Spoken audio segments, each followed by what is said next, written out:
U.S. Secretary of Defense Chuck Hagel made a brief visit to Hawaii on his way to Singapore and Belgium. It's his first since taking the helm just 3 months ago. Pretty exciting. And before leaving for that trip around the world, he spoke briefly to military service members at Joint Base Pearl Harbor-Hickam. KITV4's Jill Kuramoto was there. Defense Secretary Chuck Hagel spent less than 24 hours in Hawaii and left his formal wear behind. But in his short and casual visit, he stressed the island's importance to the U.S. military. This is a defining time right now. This region of the world is going to have an awful lot to say about how this next world order is built out. Hagel reassured the 200 military service members the government remains committed to shifting its military focus to the Asia-Pacific, but not forgetting about the people who will make it happen. Service members in the audience wanted to know why it takes so long to get veterans benefits, backlogs and delays that can last years.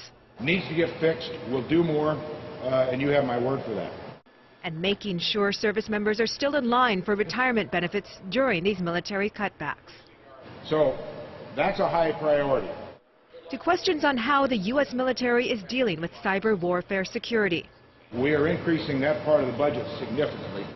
The highlight of the visit, service members selected by their supervisors got a one-on-one meeting. It's always a little nerve-wracking to meet a stranger, but he's actually a part of the family, so it was just like meeting your cousin. And were coined by the Secretary of Defense. You're supposed to whip them out at a moment's notice to see who's got the higher points, or like a challenge thing. The only ones that really top this are going to be Vice President and President, so drinks aren't everyone else, I suppose. From here, Secretary Hagel heads to Singapore, where he'll be the keynote speaker at the Shangri-La Dialogues. And then he wraps up his round-the-world trip in Brussels, Belgium, meeting with NATO officials. Reporting from Hickam, Jill Kuramoto, KITV4 News. Secretary Hagel arrived here in the islands on Wednesday and met with Admiral Samuel Locklear and other top brass at U.S. Pacific Command, where they discussed regional security issues.